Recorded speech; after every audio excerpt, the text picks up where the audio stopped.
This is a 2002 Renault Sport Clio V6, and it's one of the craziest hot hatchbacks ever made. It may not look too insane on the outside, but this is smaller than a Mini Cooper and has a mid-engine V6. Yes, that's right, this little hatchback is actually a mid-engine V6 powered rear-wheel drive sports car. And today, I'm going to review it.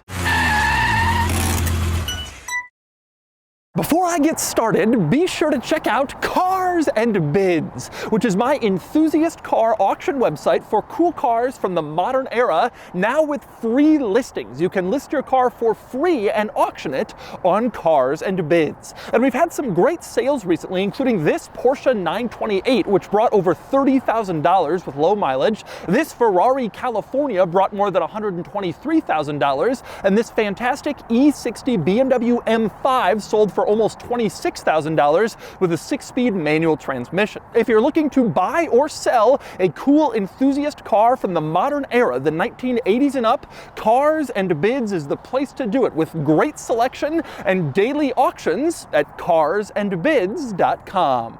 So let's talk Clio V6. This car was never sold in the United States, but I have always wanted to review it, and I have finally gotten the chance thanks to the Lane Motor Museum here in Nashville, Tennessee. The Lane Museum has some unbelievable cars, a truly fantastic collection that includes this Clio V6. And if you're in the Nashville area, I highly recommend checking out the Lane Motor Museum and seeing the amazing cars. You can learn more about the Lane Motor Museum by clicking the link in the description below. Now, the Renault Sport Clio V6 came out in 2001, and it's based on the regular Renault Clio, which was just a tiny, unassuming French hatchback, but this was anything but. The regular Clio's tiny little 4-cylinder engine was gone, replaced instead by a 3-liter V6 in a car that's a foot shorter than a Mini Cooper.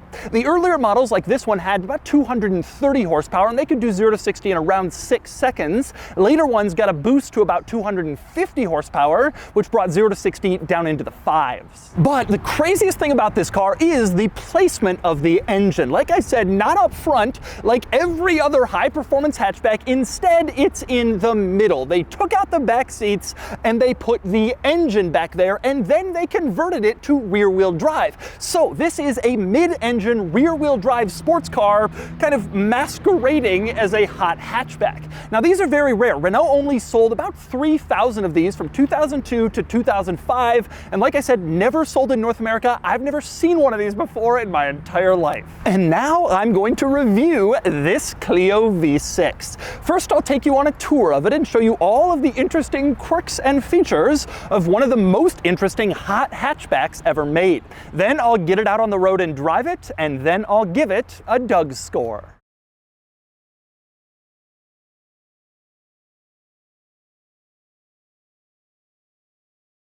All right, I'm going to start the quirks and features of the Clio V6 with undoubtedly its biggest quirk, and that would be the fact that the engine is back here in the back, technically mid-mounted. Now, to get to the engine, first you open up the tailgate like you would in any other hatchback or crossover. You open it up, and then you can see a massive hump back here instead of a cargo area, and obviously under that hump is the engine. Now, like I said, the regular Renault Clio is just a traditional economy car with back seats. This thing ditches the back seats, and they have the engine back here instead. 3-liter V6 with about 230 horsepower mid-mounted. Now, this whole thing is pretty impressive. In addition to ditching the back seats, the regular Clio is a front-engine, front-wheel drive car. This is a mid-engine, rear-wheel drive car, so the sheer amount of changes necessary to convert a regular Clio into this is just completely mind-blowing. But anyway, let's talk about getting to the engine. Now, you've already completed step 1 by opening up the tailgate. Next, you have to take off this plastic panel that you see here, this trim piece, and you sort of unscrew these 2 little clasps that are holding it in place, and then you can remove this panel completely, which gives you a little bit more access back here. Now, under this first panel you've just removed, you have a second panel that you can see, and there are several different metal clasps. You have to undo each one of those. There are 8 total, and once you've unscrewed all of those, then this second panel can be removed, lifted off, carried away, and then you have the engine. There it is. Yes, it's really back here. A 3-liter V6 mounted in a car that is smaller than the Mini in the interior. What a truly bizarre thing to see, but there it is. About 8 inches away from the seats. Yes, there's a firewall between you, but that is incredibly close, and what a crazy design. Now, as you can see, even with these panels off, the ones I've removed, engine access is a bit of a disaster. This is nowhere near as easy as opening up a hood and having all of that room to work on stuff. You really have a tough time getting to things back here. The engine is still kind of shrouded by plastic and trim, and I suspect to do major servicing and maintenance, you'd have to pull off a lot more than the stuff that I just took off, which gives you access to kind of only the basics of the engine. And even then, it's a little difficult to reach. And with the engine back here, in addition to it being hard to access, you'll lose a lot of the hatchback practicality. You can see there's basically no cargo area except for directly above the engine hump. And that's like at the top of the cargo area. If you put anything back here, it would block your visibility. Directly behind the engine, you only have a couple of inches for stuff. You can't exactly throw like suitcases back here and drive off like you would in any other hatchback. So in going mid-engine, this becomes insane and very impressive, but it kind of loses the practicality that you normally associate with a hot hatchback. And by the way, speaking of that practicality, you will note that cargo room is robbed even further with this little black plastic case that's mounted in the cargo area. You undo the straps for this case, open it up, and you'll see some tools in there. Namely, you have a jack for changing a tire, and you also have the towing eye that you can screw into the car in case you need it to be towed. But that takes up even more of your cargo space. You're really not left with all that much back here. Such is life with a mid-engine hatchback. What a crazy thing. But anyway, since we've covered the engine in the back, next up something I have always wondered about this car since I discovered that it existed. If they've moved the engine to the back, what exactly is up front? They got all this space. What have they done with it? We're going to find out right now. First thing, you pull the hood release and the footwell inside. You pull that and it pops the hood open to here, and then you release the hood just like in any other normal car, and you can see it is storage. You have a relatively large storage compartment up here, actually. No surprise because, well, the engine is gone. It's in the back, so you have more room in the front to put stuff. Now, obviously, this doesn't give you back all of the hatchback storage that you lost by putting the engine in the cargo area, but you do get a pretty generous amount of cargo space up here. So anything you couldn't get in the back or into the passenger seat, you can stick up here, and that gives you some practicality, and it gives you a little bit of your hot hatchbackness back. By the way, the plastic surrounding this former engine compartment must have been made specifically for the Clio V6, since it wouldn't have been used in any other car, and it's kind of an interesting piece with all these rather unusual cutouts. In fact, inside it almost looks like one of those plastic hot tubs that has like seats at different angles kind of jutting out, because it has little different places where I guess there must be mechanical stuff underneath that the plastic can't really go. But that is your front cargo area in the Clio V6, just in case you, like me, have wondered what happened when they moved the engine to the back. And next up, since I'm outside the Clio V6, I want to talk about another amazing change made to this car, and that would be widening it, because this car looks and is a lot wider than a regular Clio, but they went about it in a rather unusual way. If you've seen Renault Clios before, you'll know that the inner part of this rear end is just a regular Clio. It has the same tailgate from a regular Clio and the same brake lights from a regular Clio. In fact, it really just looks like a regular Clio that's had a bit of a growth. And it looks like that because that's exactly what this is. The body kit on the back here is just epoxied or stuck on to a standard Clio fender, and you can see that everywhere you look. When you see the seams between the body kit and what would be the normal Clio, you can see it just sort of sticks on top of it. They didn't create a new body for the Clio V6, they just stuck new fenders over the top of the regular Clio body, and that's clear on the outside. On the seams on the body kit, you can see it's just kind of stuck on there on top of a standard Clio rather than creating new fenders, which is something I never really knew before. And it's the same deal on the door panel. The rear end has to be wider for obvious reasons. There's a new engine back there, but they couldn't just make the rear only be wider, so there's also a body kit attached to the door. So you have the regular Renault Clio door with a body kit, like epoxied or bonded or screwed in there, whatever.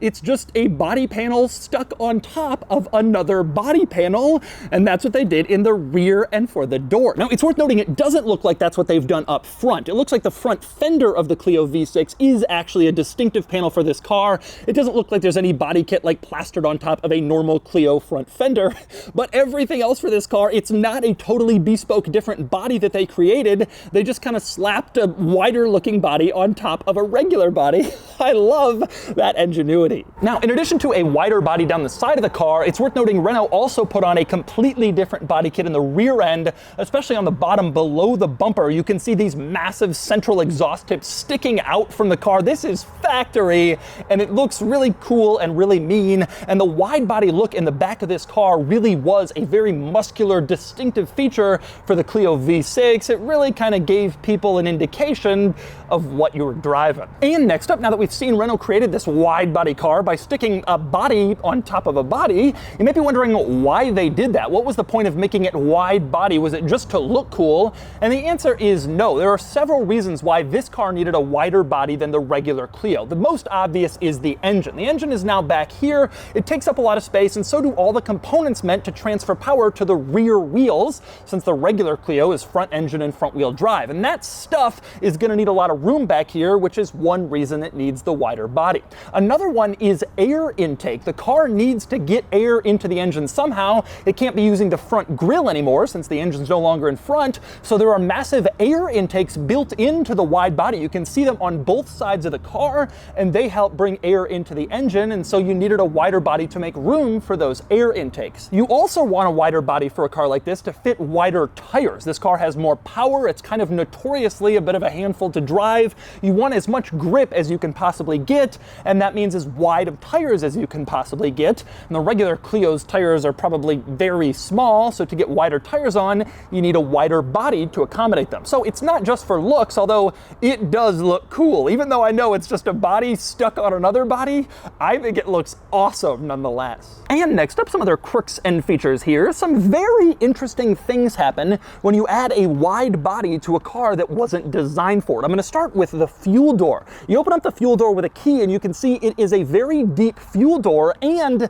the fuel filler is set very far into the car. That's because this is the regular fuel door placement from the regular Clio. So when you open the fuel door, you're putting fuel through both the regular body and the wide body, and so it looks a lot deeper than you might expect in a normal fuel door. Same thing with the keyhole on the outside of this car. You can see it's not flush up against the body because that's where the body kit is. Instead, it's a little bit inset because they just used the regular door keyhole from the regular Clio, and so the elevation difference there is the body kit to the actual Clio's door. Probably my favorite quirk that's come out of this is the door handle. You can see the regular Clio just has exposed door handles. You walk up, you open the door, no big deal. But this, the door handles are covered by the body kit. But what they've done is just keep the regular Clio door handle under the cover of this body kit, and you just walk up and open it all the same, except now you're reaching into the air intake that is created by this wide body kit on the outside of this car. Kind of interesting. And next up, since we're talking about interesting exterior items on the Clio V6, two others I thought worth mentioning. One, the wheels. I love these OZ racing wheels that the Clio V6 had. These were the factory wheels. They look amazing. I think this wheel design was absolutely perfect for this car. It helped give it that muscular, exciting look that the wide body also gave it, and I just think these wheels are so good on the Clio V6. I also love something that all Clio models from this era had, and that is how you open the tailgate, which is a pretty neat thing. You have this little plastic piece back here, which is a combination of a keyhole, as you can see, or you push the keyhole and that pops the tailgate open, and this plastic piece is also the lifter that you use to lift up the tailgate. All three of those things in one, which is kind of cool. But the placement of this thing meant that the license plate light couldn't be right here on the center on the top like it normally is, and so instead Renault relocated the license plate light to the bottom in the bumper pointing upwards, which is kind of a distinctive element of the Clio from behind. They all were like this, and you see a bottom mounted license plate mount and you think Renault Clio. It was a distinctive design touch of this particular car. But anyway, next we climb inside the Clio V6, and to do that you step over this massive door sill, incredibly wide, huge door sill, although it's a bit deceptive because it too is just a piece of body kit tacked on to the regular Clio body. So you have the Clio door sill and then an extra Clio V6 door sill to match up with the wide body on the outside, and you can clearly see the seam here probably better than any other place on the body kit where they've placed the V6 body kit, just kind of stuck it to the regular Clio body. Very interesting to see that with the door open. But anyway, climbing inside this car, one thing you'll immediately notice is there are fewer interior changes in here than there are exterior changes. With the exception, of course, of the removal of the seats and the addition of a V6 to the interior. But other than that, there are not that many changes inside compared to how the body looks on the outside, which is so distinctive. For instance, the steering wheel, one of the first things you see when you get in, this is not a high-performance mid-engine rear-wheel drive car steering wheel. It just looks like a crappy plastic Renault Clio steering wheel, because that's what it is. And as you look all around this interior, that feeling is reinforced pretty much everywhere you're looking. Every surface is kind of cheap plastic, doesn't really look all that nice, looks like a cheap French economy car, which of course this was at its most basic form. With that said, there are a few notable changes in here for the Renault Sport Clio V6 compared to the regular model. One is the gear lever. You can see it's got an Alcantara shift boot, which looks very nice, and it has this silver shift knob at the top and this silver base with these rivets around it. It looks a lot better than whatever cheap thing they were installing in the regular Clio. You also have Alcantara on the door panel. This surface here again looks pretty nice, looks like you might expect it in a more expensive sporty car. And you had new seats in this car that were sportier and more aggressively bolstered than what you got in a regular Clio.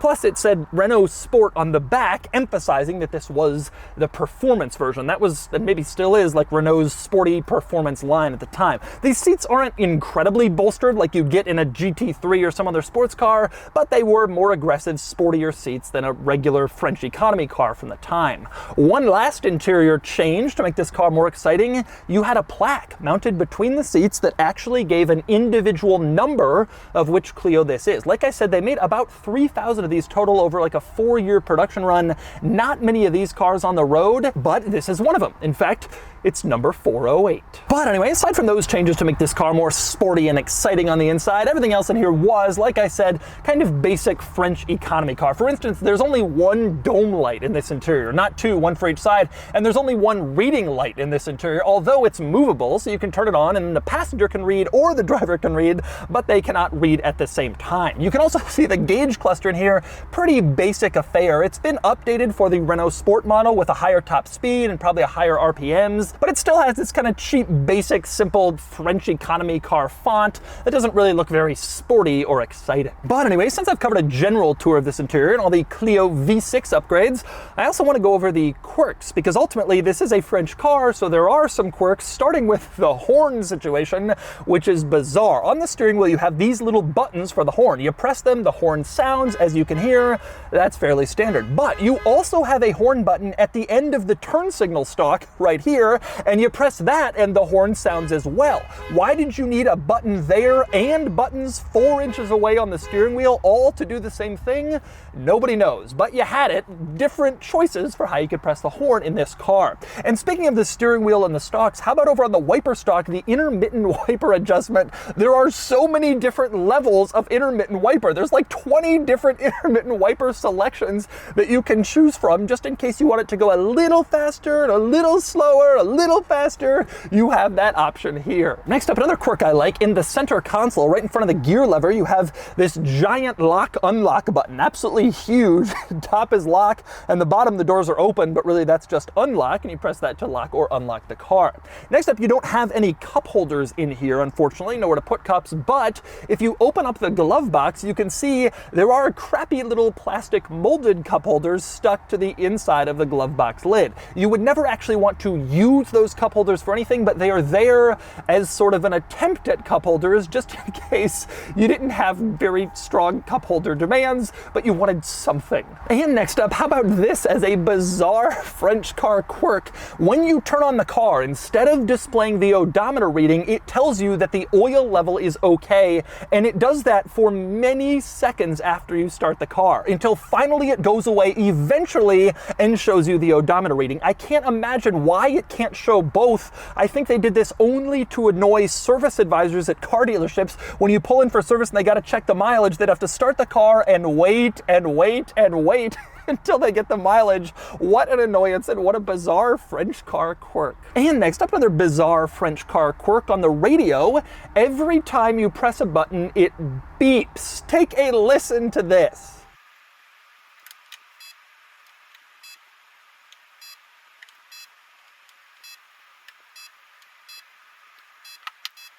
Yes, that seems annoying, and it is. You want to change the preset? Beep. You want to change the volume? Beep. You want to change the radio station? Beep. Everything you do, the radio will beep at you, which is tremendously annoying. And speaking of kind of annoying, this car, obviously being French, was originally made as a left-hand drive car. This example is probably exported from the United Kingdom, so it's a right-hand drive version, but Renault doesn't really respect right-hand drive, I would guess. The hood release for this car is not in the driver's side footwell. Instead, it's in the passenger side footwell, which is the left-hand drive orientation for a hood release. They didn't bother to move it over to the driver's side footwell, so your passenger has access to the hood release at any moment. And so those are the quirks and features of the Renault Sport Clio V6. Now it's time to get it out on the road and see how it drives. All right, driving the Clio V6. I have always wanted to drive this car ever since I first found out about it. Now, you might be wondering why Renault made a mid-engine rear-wheel drive hatchback. Believe it or not, this wasn't the only one they made. They had also created a few in the 80s, maybe even the late 70s. It was sort of like a thing they did, but I think it ended with this car. There weren't any more mid-engine hatchbacks. Not a lot of demand, but this car has kind of attained legendary status in the years since it was built. It's a special and interesting vehicle for sure. Now, 230 horsepower might not seem like all that much to you, but it is a big number, especially for a European hot hatchback at this time.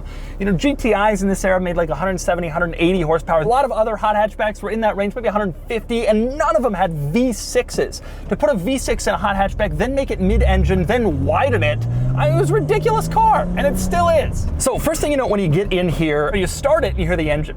And you hear it in here, and it's like, oh, this is gonna be something interesting. All right, so a little confession, I have been driving the car for a little bit before I started to roll the cameras, and I'm already kind of enamored with it. I love factory wide bodies, and this car is unusually quick. I was expecting it to be kind of slow. 0 to 60 in the low sixes doesn't seem all that quick, but it kind of moves. Woo! Now, I want to say something about this car. They warned me before I drove it, and I've read stories. It's heavy in back, and it's light in front. And especially as you get going fast, as I just did, car kind of squats down in back, a lot of weight back there, not a lot of weight up front. Mid-engine, I've always felt, is sort of the perfect design for a sports car. But this car, by virtue of having all its weight in the back, even though the engine is technically in the middle, it feels like a kind of heavy rear engine car. And I'm bringing this up because it's a little funky to drive with a lot of weight back in the back and not much up front. Porsches do a good job of balancing it, but they were built to take that design. This car was built to be a front-engine, front-wheel drive hatchback. They just stuck the engine in the middle, made 3,000 of these and said good luck. And you can feel the front end feeling very light and the steering not quite being as connected as you want when you're really getting going. But to me, that only adds to the appeal of this car because I like the kind of dangerous sort of widowmaker mystique that this car has. But I think for a lot of people, and especially if you're expecting like a traditional hot hatch drive, it's not like that. It's a little squirrely in the front. Just at whatever speed I'm going, 60 miles an hour, you make a little bit of a lane change and you can feel you're not getting the feedback that you expect up there. It's light and it feels like it might be able to get away from you pretty quick. And there are a lot of stories of a lot of accidents with these cars. And I completely understand why within my first 20 minutes behind the wheel. But I do want to say it is quick. This car feels fast. I was really underestimating it when I've always kind of been interested in this car and I didn't really know what kind of power it made. And when I went to write the script for this, 230 horsepower, 0 to 60 in 6, I don't know. Is it that fast? Well, yeah, it feels quick. Maybe because the engine's right here, it makes a lot of noise, you're low, you're in a tiny car, like I said, smaller than a Mini Cooper, but this thing feels fun and fun to push around. But I gotta say, I'm a little intimidated by it, just because of the steering feel is so much different. A Mini is so like perfectly composed and you get such fantastic steering. This, you kind of got to know what you're doing in kind of a cool way though. But I feel like, you know, 2 or 3 autocrosses and I'd be the master of this car and it'd be a lot of fun. Now, in terms of values, I'm not really sure what these are going for right now, but I really expect values will start to shoot up as these cars become a little bit older and thus legal for Americans to import. This is a very special car. It's numbered with the individual plaque, and I really think that this car is going to be sought after to import by Americans once it turns 25. Now, speaking of that, you might be wondering how I am driving this here because it is not 25 years old. The Lane Motor Museum has a special exemption with the show or display law that allows them to import cars for museum and educational purposes as long as they are showing or displaying them, which is, of course, exactly what we're doing right now. And so there it is. That's the Renault Sport Clio V6. This car is amazing. I love hot hatchbacks, and this one is particularly special. It combines the perfect balance and weight distribution of a mid-engine sports car with the subtlety and some of the practicality of a high-performance hatchback. It's incredible. This is likely one of the only ones of these in North America, and I'm thrilled that I had the chance to check it out. Anyway, now it's time to give the Clio V6 a DOUGSCORE.